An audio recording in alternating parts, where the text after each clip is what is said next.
बच्चों, आज हम लोग क्लास 9th के मैथमेटिक्स सब्जेक्ट में अध्याय 7 त्रिभुज के अंतर्गत त्रिभुजों की सर्वांग समता का अध्ययन करेंगे। तो आप जैसा सब लोग जानते हैं कि त्रिभुज का अध्ययन आप पिछली क्लासेस में कर चुके हैं। त्रिभुजों के प्रकार भी आप जानते हैं, आपको बताया गया है कि त्रिभुज कितने प्रकार के होते हैं। अब त्रिभुजों की हम लोग यहाँ पर सर्वांग समता का अध्ययन करेंगे। सर्वांगसम त्रिभुज क्या होते हैं ये जानने के लिए हमको त्रिभुज के अंगों को जानना पड़ेगा। किसी भी त्रिभुज में 3 भुजाएं और 3 कोण होते हैं। कुल मिलाकर के ये त्रिभुज के 6 अंग कहलाते हैं। इन्हीं अंगों में अगर हम देखें कि एक त्रिभुज के ये 6 अंग दूसरे त्रिभुज के इन 6 अंगों के क्रमशः अगर बराबर हो जाते हैं तो त्रिभुज सर्वांगसम होते हैं। या इसको ऐसे भी कहा समझा जा सकता है कि अगर कोई भी ऐसी 2 आकृतियां जो एक के ऊपर एक रखने पर उसे पूरा ढक लेती हैं, वो सर्वसम आकृतियां कहलाती हैं। एग्जाम्पल हम इसका लेते हैं, जैसे अगर एक ही सन में कोई भी अगर 1 रुपये का सिक्का ले लें हम 2 और उसको एक के ऊपर एक रखें तो वो पूरा ढक लेता है, ऊपर से देखने पर केवल एक ही दिखाई पड़ता है। इसी प्रकार से अगर कोई एटीएम कार्ड किसी बैंक का है और उस एटीएम कार्ड के ऊपर उसी बैंक का दूसरा एटीएम कार्ड अगर रखें हम तो वो दोनों एक दूसरे को पूर्णतया ढक लेते हैं। ऐसी सभी आकृतियां जो दूसरे को ढक लेती हैं वो सर्वसम आकृतियां कहलाती हैं। इन सर्वसम आकृतियों को हम मैथमेटिक्स में या गणित विषय के अंतर्गत सर्वांगसम कहते हैं। तो अब हम विचार करेंगे कि एक त्रिभुज में जो 6 अंग हैं वो क्रमशः दूसरे त्रिभुज के 6 अंगों के अगर बराबर हों तो ऐसे त्रिभुज सर्वांगसम त्रिभुज कहलाते हैं। जैसे मैं उदाहरण के लिए आपको बताता हूं कि त्रिभुज ABC सर्वांगसम, त्रिभुज DEF, तो इसको हम संकेत के रूप में कैसे लिखते हैं? संकेत के रूप में त्रिभुज ABC ये सर्वांगसम का चिन्ह है, त्रिभुज DEF इस तरीके से हम सर्वांगसम देखते हैं। अब इसमें क्रम क्या होता है? इसमें पहला बिंदु हमारा जो शीर्ष है ये A है, तो A कोण दूसरे त्रिभुज के पहले शीर्ष पर बना कोण D है, इसके बराबर होता है। इसी प्रकार दूसरा शीर्ष B पर बना कोण दूसरे त्रिभुज के दूसरे शीर्ष E पर बने कोण के बराबर होता है। इसी तरीके से कोण C बराबर होता है कोण F। इसी प्रकार से भुजाओं में हम देखते हैं, पहली भुजा AB बराबर होगी DE के, फिर दूसरी भुजा BC बराबर होगी EF के, और तीसरी भुजा AC बराबर होगी DF के। अगर इस क्रम में हमारे ये बराबर है तो हमारा त्रिभुज ABC सर्वांगसम त्रिभुज DEF कहा जाता है। लेकिन कभी कभी ऐसा भी हो सकता है कि ये हमारा त्रिभुज ABC जो है वो बिंदु A बिंदु D पर बने कोण आपस में बराबर ना हो, बल्कि बिंदु A पर बना कोण बिंदु E पर बने कोण के बराबर हो, तो इससे क्रम बदल जाता है, सर्वांगसमता का क्रम बदल जाता है। इससे ही हमारे त्रिभुज के विभिन्न प्रकार की सर्वांगसमता का निर्धारण होता है। मुख्य रूप से सर्वांगसमता निम्नलिखित प्रकार की होती है। नंबर 1 हमारी सर्वांगसमता है SAS सर्वांगसमता, अर्थात भुजा कोण भुजा सर्वांगसमता। भुजा कोण भुजा सर्वांगसमता में त्रिभुज पहले त्रिभुज की 2 भुजाओं भुजा कोण भुजा सर्वांगसमता, इसमें पहले त्रिभुज की 2 भुजाओं और उनके अंतर्गत कोण दूसरे त्रिभुज की क्रमशः दो भुजाओं और उनके अंतर्गत कोण के बराबर होता है। दूसरे प्रकार की सर्वांग समता है ASA, कोण भुजा कोण सर्वांग समता। इस सर्वांग समता में पहले त्रिभुज के दो कोण और उनके अंतर्गत भुजा क्रमशः दूसरे त्रिभुज के दो कोण और उनके अंतर्गत भुजा के बराबर होता है। तीसरे प्रकार की सर्वांग समता है AAS, कोण कोण भुजा सर्वांग समता। इसमें पहले त्रिभुज के दो कोण और उनके अंतर्गत भुजा को छोड़कर शेष अन्य दो भुजाओं में से कोई एक भुजा बराबर होती है, तो ऐसी सर्वांग समता कोण कोण भुजा सर्वांग समता कहलाती है। चौथे प्रकार की सर्वांग समता है SSS, भुजा भुजा भुजा सर्वांग समता। इसमें पहले त्रिभुज की तीनों भुजाएं क्रमशः दूसरे त्रिभुज की तीनों भुजाओं के बराबर होती हैं। एक और सर्वांग समता है RHS, इसमें समकोण कर्ण भुजा सर्वांग समता। ये सर्वांग समता केवल उन्हीं त्रिभुजों में लगाई जाती है जो त्रिभुज हमारे समकोण त्रिभुज होते हैं। अगर कोई दो समकोण त्रिभुज हैं तो उसमें एक समकोण हो जाएगा और उनके कर्ण बराबर हैं और शेष दो भुजाओं में से कोई एक भुजा बराबर होती है, तो ऐसी सर्वांग समता को हम समकोण कर्ण भुजा सर्वांग समता कहते हैं। पहली सर्वांग समता है जो भुजा कोण भुजा अर्थात SAS सर्वांग समता। तो ऐसे सर्वांग समता में ऐसा कोई भी हमको पूर्व ज्ञान नहीं है जिसकी सहायता से हम SAS सर्वांग समता को सिद्ध करके दिखा सकें। तो इसको अभिग्रहित के रूप में मान लिया जाता है, अर्थात इसको हम मान लेते हैं कि जो ये बताया गया है SAS सर्वांग समता ये सत्य है, इसको हम ऐसे ही स्वीकार करते हैं और इस पर आधारित एक उदाहरण से हम आपको SAS सर्वांग समता बताने की कोशिश करेंगे। जैसे हमारा फिगर बना हुआ है, चित्र बना है, AB एक लाइन है और दूसरी CD लाइन है, एक दूसरे को बिंदु O पर प्रतिच्छेदित करती हैं। A से D को और B से C को मिलाने पर दो हमारे त्रिभुज AOD और BOC त्रिभुज बन जाते हैं। हमें दिखाना यह है कि त्रिभुज AOD सर्वांग सम त्रिभुज BOC, और दूसरी बात हमें सिद्ध करके दिखानी है कि AD जो हमारी है भुजा वो BC भुजा के बराबर है। तो आइए इसका हम हल देखते हैं। इसका हल में हम लिखेंगे त्रिभुज AOD और BOC की बात करनी है, तो इसी में लिखेंगे त्रिभुज AOD और त्रिभुज BOC में जो हमें ज्ञात है वो हमें लिखना है। इसमें ज्ञात क्या है? हमें ज्ञात है OA बराबर OB, तो हम ये लिखेंगे OA बराबर OB। कैसे जाना? ज्ञात है। दूसरी बात क्या हमें इसमें मालूम है? हमें दूसरी बात मालूम है OD बराबर OC। OD जो हमारा है वो OC के बराबर है। OD बराबर OC ये भी ज्ञात है। दो बातें हो गई।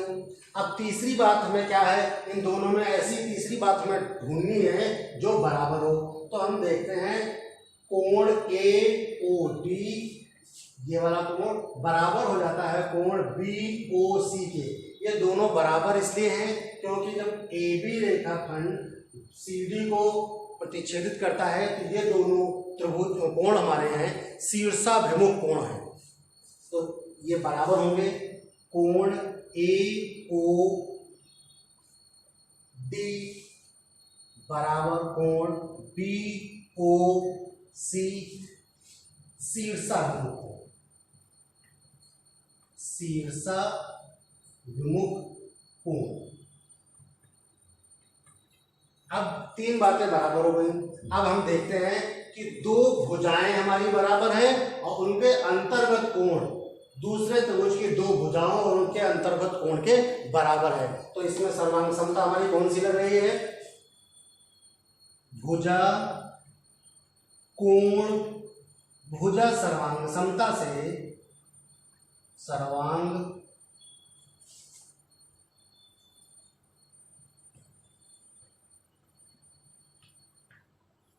समता से त्रिभुज ए ओ डी सर्वांग सम हो जाएगा त्रिभुज बी ओ सी। तो त्रिभुज ए ओ बी हमारा ए ओ डी बी ओ सी के सर्वांग सम हो गया। ये पहला हमारा सिद्ध हो गया जिसमें हमें दोनों त्रिभुजों को सर्वांग सम सिद्ध करना था। दूसरी बात इसमें क्या सिद्ध करनी है? दूसरा है कि हमारा ए डी भुजा बी सी भुजा के बराबर है। तो हम इसमें लिखेंगे चूंकि त्रिभुज ए ओ डी सर्वांग सम त्रिभुज बी ओ सी ये दोनों सर्वांग सम है। अतः इन दोनों त्रिभुजों में की संगत भुजाएं और संगत कोण सभी 6 अंग बराबर होंगे। तो ऐसी स्थिति में हम ए डी भुजा को बी सी के बराबर दिखा सकते हैं। अतः भुजा ए डी बराबर बी सी यही हमें सिद्ध करना था। तो इस प्रकार से हम देखते हैं कि भुजा कोण भुजा सर्वांग समता से हम किन्हीं भी दो त्रिभुजों में सर्वांग समता दिखा सकते हैं और उनके संगत भुजाओं में संबंध भी ज्ञात कर सकते हैं। सर्वांग समता है कोण भुजा कोण सर्वांग समता। ये पहली सर्वांग समता ऐसी है जिसको हम प्रमेय के रूप में दी गई है आपकी किताब में, और इसको हम सिद्ध करेंगे। जो हमारी पहली सर्वांग समता थी भुजा कोण भुजा सर्वांग समता, वो हमारा पूर्व ज्ञान है। उस पूर्व ज्ञान की मदद से इसको हल करेंगे कि यदि किसी एक त्रिभुज के दो कोण और उनकी अंतर्गत भुजा, दो कोण हमारे त्रिभुज अगर ए बी सी है हमने लिया है तो इसके दो कोण बी है और कोण सी है और उनकी अंतर्गत भुजा बी सी है। तो यह अंतर्गत भुजा बी सी दूसरे त्रिभुज के दो कोण और उनकी अंतर्गत भुजा के बराबर हो। दूसरा त्रिभुज हमारा है डी ई एफ। इस डी ई एफ में ई और एफ ये दो कोण हैं और उनके अंतर्गत भुजा ई एफ है। तो अगर ये हमारे बराबर हैं तो ये दोनों त्रिभुज हमारे ए बी सी और डी ई एफ सर्वांग सम होंगे। ऐसा हमें सिद्ध करना है। तो सबसे पहले हमें ज्ञात क्या है इसमें उसको लिखेंगे। हल करते समय हम सबसे पहले लिखेंगे ज्ञात है कोण B बराबर कोण E और कोण C बराबर कोण F तथा BC बराबर EF। हमें ये ज्ञात है। हमें सिद्ध क्या करना है?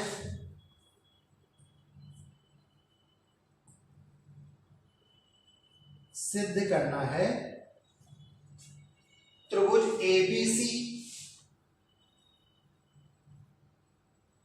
सर्वांगसम त्रिभुज DEF के सर्वांगसम होता है।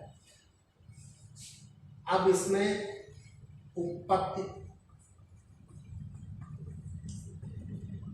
में अगर ध्यान से देखें हम, अगर कंडीशन हमारी ये है कि AB अगर हमारी DE के बराबर हो जाए, अगर ऐसी परिस्थिति होती है जिसमें AB हमारी भुजा DE भुजा के बराबर हो, तो पहले त्रिभुज में देखिए AB भुजा DE के बराबर है, कोण B कोण E के बराबर है और BC हमारा EF के बराबर है। तो ये हमारे दोनों कोण सर्वांगसम हो गए। कौन सी सर्वांग समता लगी?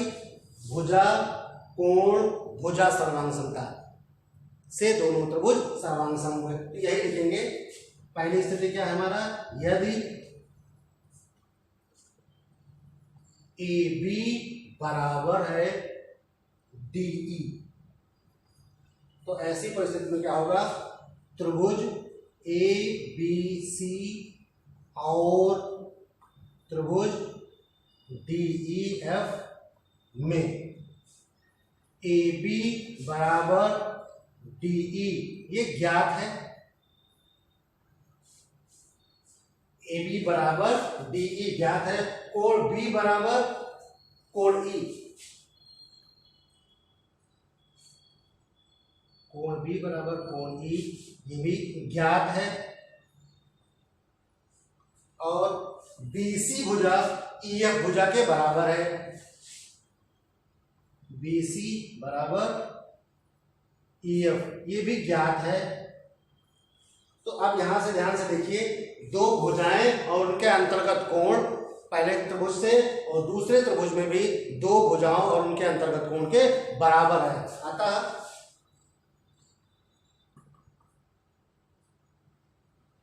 भुजा कोण भुजा सर्वांग समता से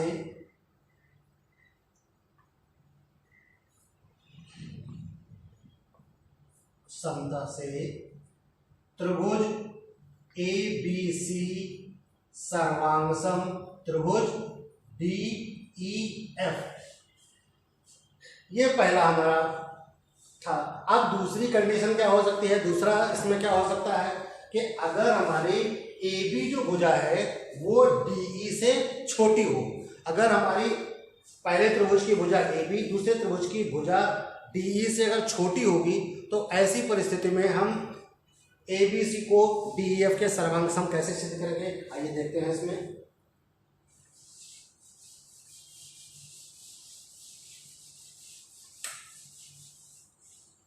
यदि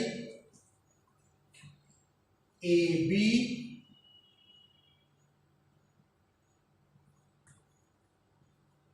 छोटी है भुजा DE से, ऐसी परिस्थिति में हम क्या करेंगे, कोई भी एक बिंदु G DE भुजा पर ले लेंगे। इस प्रकार से लेंगे कि हमारा जो EG है वो AB के बराबर हो, ये दोनों भुजाएं हमारी बराबर हो, ऐसा हम बिंदु G DE भुजा के ऊपर ले लेंगे।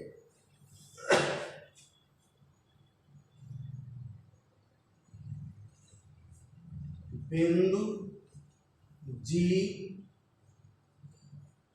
DE पर इस प्रकार है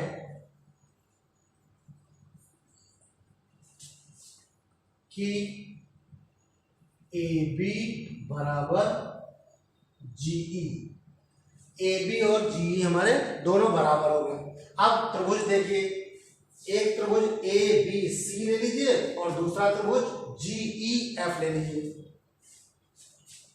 त्रिभुज ABC और त्रिभुज GEF में AB बराबर GE, ये मैंने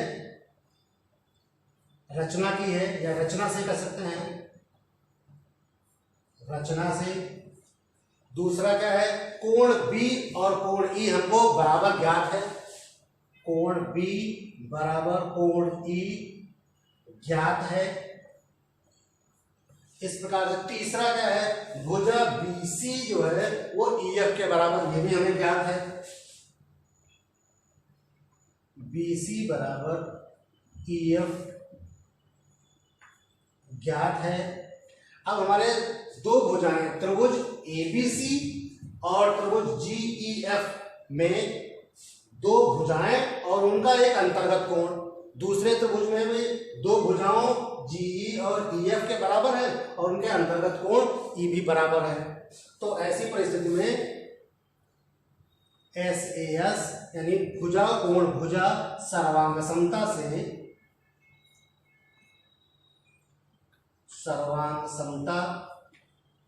से त्रिभुज ABC सर्वांगसम त्रिभुज एफ। त्रिभुज एबीसी हमारा जो है वो त्रिभुज जीईएफ के सर्वांगसम हो गया। जब ये दोनों त्रिभुज सर्वांगसम हो गए तो इनके संगत भुजाएं और संगत कोण भी बराबर हो जाएंगे। ऐसी परिस्थिति में क्या होगा, अतः त्रिभुज एबीसी में कोण एसीबी, कोण एसीबी बराबर होगा कोण जीएफई के, जीएफई के बराबर होगा। एसीबी कोण हमारा जीएफई के बराबर होगा। लेकिन हमें ज्ञात क्या है, हमें ज्ञात है कि कोण एसीबी बराबर है कोण डीएफई के। कोण एसीबी बराबर कोण डीएफई, ये हमें ज्ञात है। अब देखिए इन दोनों में एसीबी हमारा लेफ्ट हैंड साइड में है और हमारा आरएचएस में जीएफई कोण और कोण डीएफई है, तो हमारे ये दोनों कोण आपस में बराबर होंगे। अतः कोण जीएफई बराबर होगा कोण डीएफई के। अब इस कोण जीएफई और कोण डीएफई को फिगर में देखिए, जीएफई ये कोण हमारा हो रहा है और डीएफई ये दोनों अलग अलग कोण हैं, ये दोनों बराबर हमने सिद्ध कर दिए। तो ऐसा बराबर कब संभव होगा, ऐसा बराबर तभी संभव हो सकता है जो ये जीएफ हमारी रेखाखंड है वो रेखाखंड डीएफ के ऊपर आ जाए, संपाती हो जाए इसमें। यह तभी संभव है,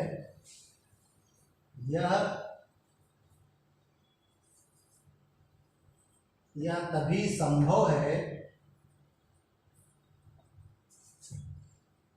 जब जीएफ संपाती होगा डीएफ के।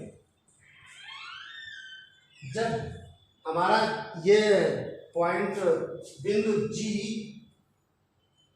पर जो लाइन है जीएफ और डीएफ लाइन संपाती हो जाएंगे तो बिंदु जी हमारा बिंदु बी पर पहुंच जाएगा।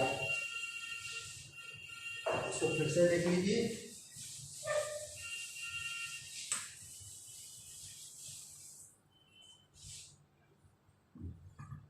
अतः बिंदु जी संपाती होगा बिंदु जी के, बिंदु डी संपाती होगा बिंदु डी।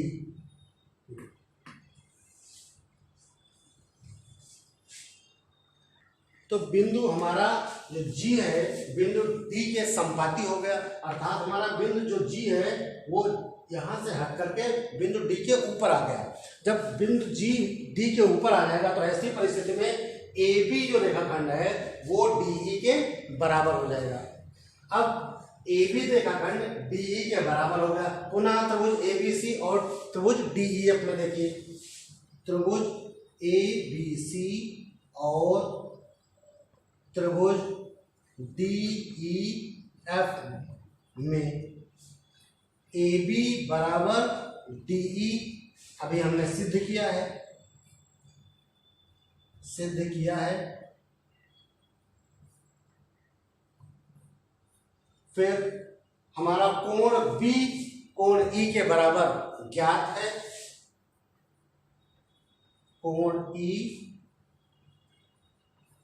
ज्ञात है और रेखाखंड जो हमारा BC है वो EF रेखाखंड के बराबर हमें ज्ञात है। BC बराबर है EF के, ये भी हमें ज्ञात है।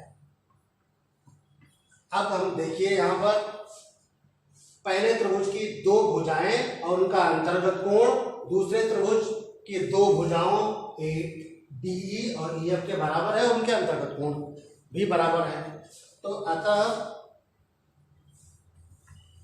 भुजा कोण भुजा सर्वांग समता से,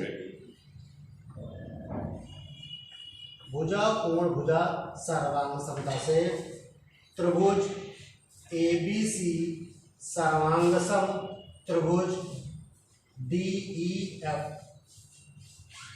इस प्रकार से हमने देखा कि अगर हमारी पहले त्रिभुज की भुजा AB दूसरे की त्रिभुज की भुजा DE से छोटी होती है, तब भी हमने त्रिभुज ABC को DEF के सर्वांगसम सिद्ध किया। इसी तरीके प्रकार से इसका तीसरा भाग भी हो सकता है, जब हमारी भुजा AB भुजा DE से बड़ी हो, उसको इसी प्रकार से आप इसमें सिद्ध कर सकते हैं। अब हम अगले प्रकार के सर्वांग समता का अध्ययन करेंगे।